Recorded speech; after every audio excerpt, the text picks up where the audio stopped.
Assalamualaikum warahmatullahi wabarakatuh.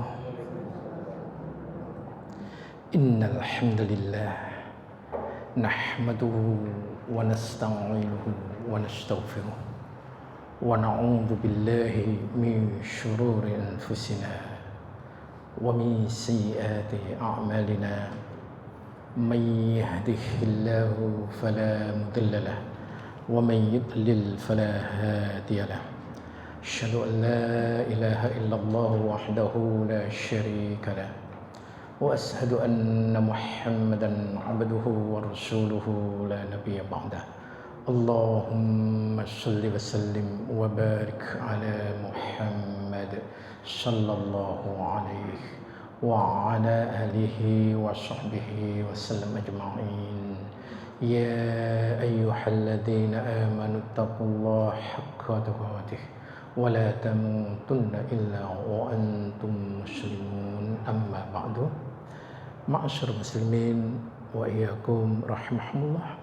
Mari kita melalui kajian yang insyaallah sangat berkah dan manfaat ini, kita melanjutkan kajian kita kitab Riyadhus Shalihin jilid 1, dan pada hari ini memasuki hadis ke-58.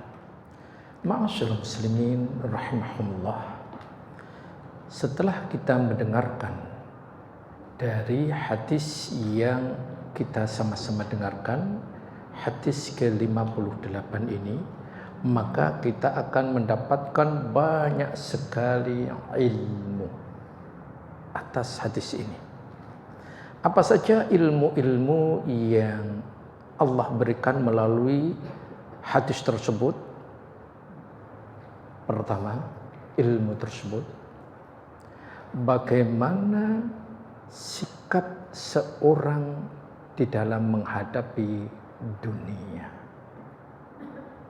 Apakah ia tamak terhadap dunia, atau bahkan dia hubbud dunia, atau dia menjadikan dunia ini lahan untuk mencari kebaikan akhirat.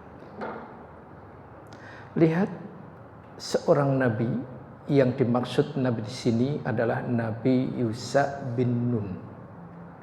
Yusha bin Nun ini periodenya setelah Nabi Isa alaihissalam, yang mengembalikan Bani Israel ke tempat aslinya, yakni ke Syam, ke Palestina. Setelah Bani Israel itu terlunta-lunta di negeri asing. Di negeri asing yang dimaksud adalah di mana? Mesir. Siapa yang membawa Bani Israel pertama kali ke Mesir, hijrah ke Mesir? Nabi Yusuf alaihissalam. Ketika Nabi Yusuf alaihissalam menjadi pembesar Mesir, maka Bani Israel dalam keadaan sangat istimewa. Tapi keturunan-keturunan setelah Nabi Yusuf alaihissalam wafat, maka keturunan-keturunannya terus silih berganti menjadi pribumi bukan, atau yang disebut dengan istilahnya pendatang. Maka ia dikejar-kejar dan seterusnya. Nah, Nabi Yusha bin Nun ini mengembalikan Bani Israel ke tempat aslinya. Maka Yusha bin Nun ini nanti kisahnya sangat luar biasa. Dan kisah itu nanti mudah-mudahan nanti ada waktu kita akan sampaikan. Bagaimana tentang matahari, tempat kita melihat sosok itu sempat tertahan. Matahari itu kalau menurut ilmu, maka ada 4: matahari yang berjalan biasa, matahari yang tidak berjalan biasa, yakni adanya gerhana, kemudian matahari yang tertahan, dan yang keempat matahari yang terbit dari arah barat. Gitu. Dan poin pertama, jelas setiap hari kita menyaksikan. Maka dengan adanya matahari terbit setiap hari, maka ada konsekuensi syariat yang sangat banyak sekali berkaitan dengan itu. Misalkan adanya matahari itu timbullah waktu sholat. Adanya matahari itu maka ada zikir pagi petang. Adanya matahari itu maka ada sholat duha, dan masih sangat banyak sekali. Dan adanya matahari itu ada yang disebut dengan nanti puasa, ada yang disebut nanti, banyak sekali hal-hal itu. Kemudian ketika matahari tidak berjalan dengan normal karena ada sesuatu gerhana, maka ada istilah nanti apa? Sholat gerhana. Kemudian untuk matahari tertahan, karena ini nanti tema di antara isi materi itu, maka nanti kita sampaikan tersendiri. Maka yang keempat tadi, matahari terbit dari arah terbenamnya, maka terjadilah apa yang disebut dengan hari kiamat.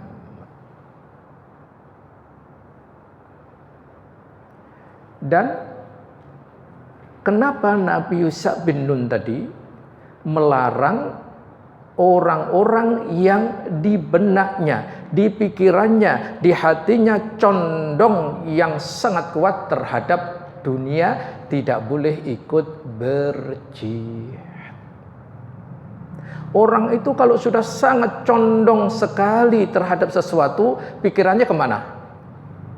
Pikirannya hanya terpusat ke arah itu, terkonsentrasi ke seperti itu. Makanya tadi ada 3 yang digambarkan di hadis. Yang pertama, siapa tadi? Ya, orang yang menikah yang belum sempat berjima, jangan ikut. Nanti pikirannya perang ke situ terus, nanti nambah bahaya. Kemudian yang kedua, yang bangun rumah belum ada atapnya. Yang ketiga, orang yang beli hewan tapi dalam keadaan hamil, sehingga namanya hewan itu bagi masyarakat tertentu sungguh sangat luar biasa. Ini semuanya memberikan gambaran bahwa jihad itu harus full, penuh, tidak boleh ada indikasi-indikasi pemikiran-pemikiran yang bercabang-cabang. Karena konsentrasi yang sangat penuh, yang sangat tepat, itulah nanti yang akan menghasilkan luar biasa. Di samping itu juga ada keistimewaan yang luar biasa. Umat dahulu yang namanya ghanimah hukumnya haram. Tapi umat sekarang ghanimah hukumnya halal. Ini bagian dari keistimewaan Rasulullah dan termasuk kita. Nanti seperti apa penjelasannya, insya Allah kita akan menyampaikan secara berurutan berdasarkan kandungan hadis. Tapi saya akan sampaikan tidak seluruhnya 8-8-nya, kalau bisa nanti 4 per kandungan hadis, namun kalau nggak bisa sedapatnya. Tapi saya coba akan ringkas. Kandungan hadis yang pertama, nafsu syahwat dan cinta harta dunia membuat jiwa berkeluh kesah dan cenderung untuk tinggal di rumah. Dunia, cara menatap dunia. Cara menatap dunia diantaranya yang pertama adalah dunya, cinta dunia. Padahal Allah tabaraka wa ta'ala telah memberikan gambaran yang sangat jelas apa terhadap dunia ini.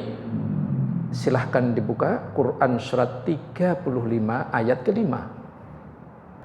Perhatikan, ma'asyiral muslimin wa iyyakum rahimakumullah.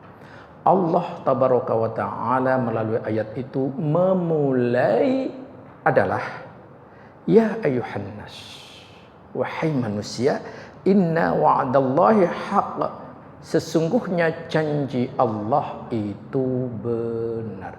Diawali dengan janji, berarti ini sebuah kondisi yang sangat pasti, karena Allah memulainya itu. Apa itu?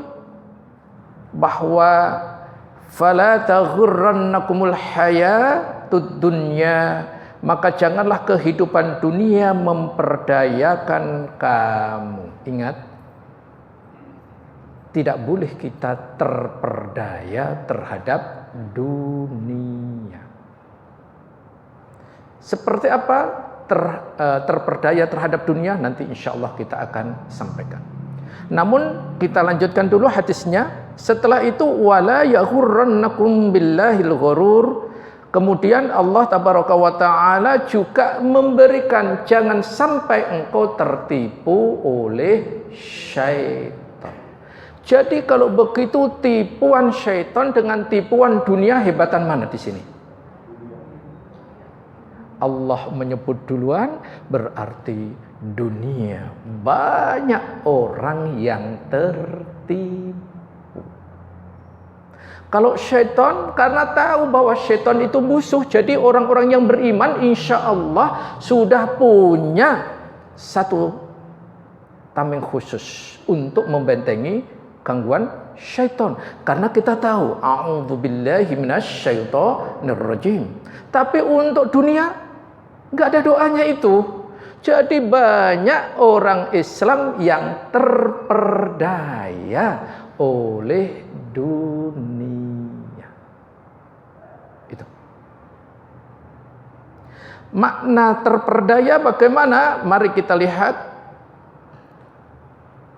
Hubbud dunya, cinta dunia, yaitu menjadikan cita-cita terbesarnya hanya dunia. Itu. Jadi hidupnya cita-cita terbesarnya untuk dunia. Itulah terperdaya dengan dunia. Kenapa? Kok cita-citanya terbesarnya dunia? Karena mereka sudah terkontaminasi dengan pemahaman-pemahaman bahwa hidup itu hanya di dunia. Di akhirat tidak ada. Ini orang Islam banyak yang seperti itu. Sehingga hidupnya untuk mencari dunia, mengumpulkan dunia, menumpuk-numpuk dunia. Padahal ketika mati, dunia dibawa enggak? Tidak. Siapa khalifah yang barusan meninggal belum terlalu lama? Kerajaan mana? Di Islam yang luar biasa? Iya, Qatar yang punya menara luar biasa, menara terhebat dunia. Ketika meninggal, dibawakah dia? Tidak. Oleh karena itu bukan beliau tertipu dengan dunia, bukan. Ini contoh bahwa sehebat apapun dunia yang ia miliki, ketika mati tidak terbawa. Baik, saya akan sampaikan hadis Nabi Shallallahu Alaihi Wasallam. Kalau orang ini hubbud dunya, cita-cita terbesarnya dunia, Rasulullah Sallallahu Alaihi Wasallam telah menyampaikan wasiatnya kepada kita. Mangkanatid dunya hammah. Barang siapa tujuan hidupnya adalah dunia, farraqallahu alaihi amruhu, maka Allah akan mencerai-beraikan urusannya. Wa ja'ala faqrahu baina ainaihi, menjadikan kefakiran di kedua pelupuk matanya. Walam ya'tihi minad dunya illa ma kutiba lahu, dan ia mendapatkan dunia menurut apa yang telah ditetapkan baginya. Wa man kanatil akhirah niyatahu, dan barang siapa niat tujuan hidupnya adalah negeri akhirat, jama'allahu lahu amrahu, Allah akan mengumpulkan urusannya, wa ja'ala ghinahu fi qalbi, menjadikan kekayaan di hatinya, wa atatshu dunya wa hiya raghimah, dan dunia akan mendatanginya dalam keadaan hina. Hadis ini sahih riwayat Imam Ahmad, Ibnu Majah, Ibnu Hibban dan seterusnya dari sahabat Zaid bin Thabit, semoga Allah meridhoinya. Lihat, siapa yang cita-citanya terbesar dunia, Allah tadi akan memberikan apa? Memberikan satu, mencerai-beraikan urusannya. Jadi urusannya itu enggak ada selesai-selesainya. Contoh, ketika orang ini selalu HP terbaru yang ia inginkan. Jadi setiap ada HP baru misalkan beli. Hari ini beli, besok ada yang baru lagi gimana? Beli lagi. Besok ada yang baru lagi? Beli lagi. Besok yang ada lagi yang baru lagi? Ya enggak ada selesainya. Ini contoh. Kalau urusan itu hanya dunia, maka tidak akan ada selesainya. Ini contoh kecil aja, karena kalau yang lain, kalau yang baru-baru jarang. Tapi kalau HP setiap hari ada yang baru saja gitu. Dulu ini sudah paling bagus, sudah lama lagi. Terserah ya. Ini contoh saja.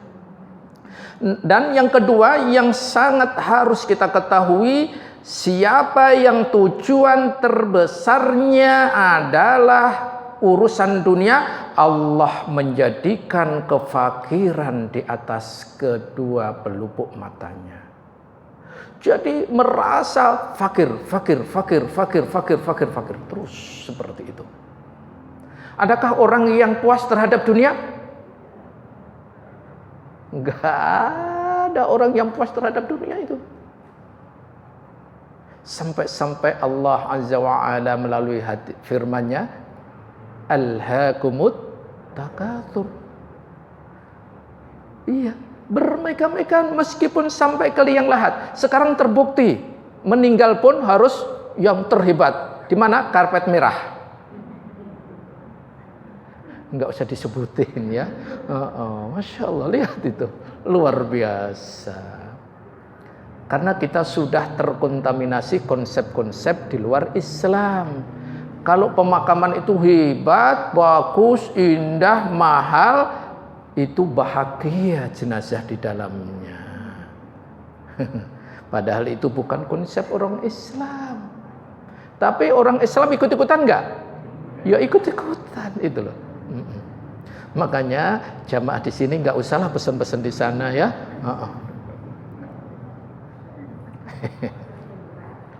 Berat ya, kesananya aja harus naik tol nanti ya kan gitu. Baik, itu.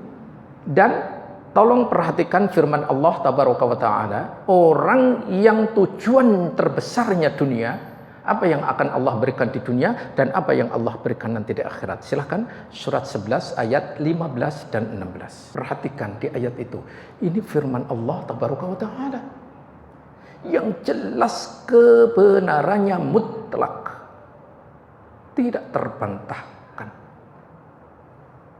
Siapa yang keinginannya, tujuannya, harapannya dunia, dan dunia, maka Allah akan berikan dunia padanya. Tidak dikurangi sedikit pun atas ketetapan Allah. Dan sempurna. Makna sempurna wallahu alam adalah sesuai dengan yang telah Allah tetapkan. Namun lihat, jangan berhenti di ayat ke-15. Kalau berhenti di ayat ke-15 memang itu luar biasa. Tapi coba lanjutkan ke ayat 16. Di akhirat dia dapat apa? Enggak dapat apa-apa. Tempatnya di mana? Neraka. Sirna, hangus, musnah. Apa yang ia lakukan di dunia ini? Inilah ma'asyiral muslimin. Orang yang hubbud dunya itu sangat sengsara sekali dalam hidupnya. Saya akan sampaikan pendapat yang sangat apik sekali Al-Imam Ibnu Qayyim rahimahullah terhadap hubbud dunya. Orang yang cinta dunia, budak dunia. Beliau rahimahullah menyampaikan, muhibbud dunya la yanfa'u min thalathin. Pecinta dunia tidak akan terlepas dari 3 hal. Jadi pecinta dunia tidak akan terlepas dari 3 hal. Yang pertama, hammun lazimun. Kesedihan atau kegelisahan yang terus menerus. Dia sedih, dia gelisah, nggak tenang hidupnya. Coba jamaah perhatikan, orang yang punya gedung besar itu, hidupnya tenang nggak? Mungkin dihormati ya oleh karyawannya, ya kan gitu. Tapi bingung nanti, dan seterusnya. Hutangnya nambah luar biasa. Yang punya perusahaan besar dan seterusnya, kelihatannya memang bagus.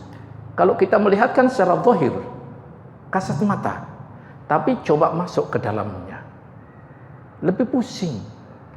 Di sini kegelisahan yang terus menerus. Yang kedua, kata Ibnu Qayyim al-Jauziyah, wa ta'abbun daimun, kecapean atau keletihan yang berkelanjutan. Terus capek dia, mikirin gimana bulan depan, gimana tahun depan, gimana kalau krisis bagaimana, bla bla bla bla, banyak sekali. Tidurnya nyenyak enggak? Walaupun di hotel bintang berapa, yang paling tinggi bintang berapa sekarang? Iya, udahlah nggak usah dilihat lah ya. Bintang 7 itu kalah dengan bintang 16 ya. Jadi Masya Allah, kecapean atau keletihan yang nggak ada selesai-selesainya. Sampai apa? Na'udzubillah, karena saking stresnya akhirnya dia bunuh diri. Tidak sedikit, saking bingungnya. Kalau sudah bunuh diri, menurutnya sudah selesai urusannya. Jawabannya tidak. Yang ketiga, wa hasratun la tanqadhi. Penyesalan yang tidak pernah berhenti. Jadi penyesalan yang nggak pernah berhenti. Ini bagi orang yang hubbud dunya, cinta dunia. Cita-cita terbesarnya adalah dunia. Bahkan Allah tabaraka wa ta'ala memberikan gambaran yang luar biasa. Puncaknya rukun Islam apa? Haji. Ya, puncaknya rukun Islam dari 5 itu syahadat, salat, zakat, puasa, haji. Haji ya. Allah memberikan sebuah ayat sebagai peringatan bagi kita umat Islam. Silahkan Quran surat 2 atau Al-Baqarah ayat 200. Iya, ada loh orang yang pergi haji, doanya, mintanya, harapannya dunia. Bayangkan, apa yang terjadi? Di akhirat dia tidak mendapatkan apa-apa. Makanya ma'asyiral muslimin, kalau begitu bolehkah kita berdoa untuk dunia? Bolehkah kita berdoa untuk dunia? Boleh. Tetapi jangan berhenti di dunia. Tapi tolong tambahi juga nanti di akhirat. Doanya seperti apa? Rabbana atina fid dunya hasanah wa fil akhirati hasanah wa qina adzabannar. Surat berapa, ayat berapa itu? Berapa? Iya, surat 2 ayat 201. Bawahnya ini tadi. Bu Dokter, karena benar silahkan pulang. Iya. Jadi tolong kalau berdoa jangan di ayat ke 200 berhenti, tapi lanjutkan ke 201 itu. Di 201 itu ma'asyar muslimin wa iyyakum rahimahumullah. Coba, karena banyak orang, oh kita itu harus seimbang dunia dengan akhirat. Gimana mau seimbang? Mari kita lihat ayat 201 yang menjadi doa bahasa Indonesianya diistilahkan sapu jagat. Iya kan? Saya nggak tahu sebesar apa sapunya. Jagat itu punya sapu. Lihat doanya, Rabbana atina fid dunya hasanah wa fil akhirati hasanah wa qina adzabannar. Ada 3 permintaan. Dunia cuman 1. Akhirat 2. Wa fil akhirati hasanah, yaitu dengan akhirat yang baik, tapi maknanya apa? Surga. Wa qina adzabannar, dan dibebaskan, dijauhkan dari api neraka. Jadi 1 dibanding 2. Kalau ini perbandingan matematikanya gitu. Makanya sekali lagi, urusan dunia silahkan. Karena kita hidup di dunia, nggak boleh meninggalkan dunia. Tapi ingat, dunia bukan tujuan terakhir kita. Lihat, permintaan dunia tadi cuma 1, akhirat 2. Itu. Oleh karena itu, ma'asyar muslimin, doa apapun tolong diakhiri Rabbana atina fid dunya hasanah wa fil akhirati hasanah wa qina adzabannar. Itu doa Rasulullah sallallahu alaihi wasallam yang selalu Rasul sampaikan itu. Baik, kemudian masih satu lagi tentang hubbud dunya. Kalau ini tadi Allah berfirman di dalam Quran surah 2 ayat 200 tadi, enggak boleh kita minta hanya dunia, tapi mintanya apa? Dunia dan akhirat. Wasiat berikutnya dari Rasulullah sallallahu alaihi wasallam, saya bacakan terjemahnya saja. Wahai anak Adam, curahkanlah atau gunakanlah waktumu untuk beribadah kepadaku. Niscaya aku penuhi dadamu dengan kekayaan atau kecukupan, dan aku tutup kefakiranmu. Jadi lihat, kalau kita mencurahkan seluruh waktu kita untuk beribadah kepada Allah, Allah akan berikan 2 hal. Apa itu? Kekayaan. Dan akan ditutup kefakiran. Meskipun dia sederhana, tapi nggak merasa dia fakir. Karena apa? Karena nanti akan ada konsep bagaimana Islam melihat dunia. Ya. Kemudian dilanjutkan, jika engkau tidak melakukannya, maka aku penuhi kedua tanganmu dengan kesibukan, dan aku tidak akan tutup kefakiranmu. Jadi kalau tidak hidup ini menyibukkan kepada Allah, yakni beribadah kepada Allah, Allah di nomor sekiankan janji Allah tadi, ini hadis qudsi, yaitu Allah akan penuhi tangan-tangan manusia itu kesibukan dunia. Contoh, jamaah ketika mengerjakan pekerjaan rumah, kalau enggak lillahi ta'ala, berat enggak? Gimana di dadanya? Terus mulutnya gimana? Wajahnya gimana? Melihat suaminya? Wah, sudah kelipet 19. Itu. Ini contoh. Dan pekerjaan rumah kaum Hawa ada selesainya? Enggak ada selesai. Ini contoh real kecil saja. Ini urusan nyata. Tetapi ketika mengerjakan ini sebagai bentuk lillahi ta'ala, tujuannya kepada Allah, ini bentuk ibadah hamba ya Allah kepadamu. Gimana jiwa mengerjakannya? Ringan, mudah. Waktunya gimana nanti? Waktu kajian. Enggak alasan, saya ngerjain pekerjaan rumah terus. Kapan selesainya? Lihat di sini tadi.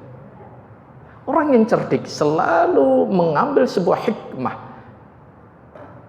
dari apa yang Allah dan Rasulnya sampaikan. Agar tangan kita tidak disibukkan oleh urusan dunia yang enggak ada berhentinya. Seperti contohnya tadi, pekerjaan rumah, sampai kaum Hawa itu mau tidur aja yang dipikir apa? Masih aja. Sudah selesai hari ini, besok masak apa lagi ya? Oh, masih itu lagi. Ya ampun. Hidup kok disibukkan dengan urusan yang nggak jelas. Bukan nggak jelas pengertian, nggak ada titik akhirnya. Gitu loh, Bu. Jadi kerjakanlah lillahi ta'ala sebagai bentuk ibadah kepada Allah. Yakin ringan. Setelah itu nilai pahala akan besar mengalir di hadapan itu. Akan tercukupi. Di wajah suaminya nanti dilihat suaminya gimana? Tersenyum.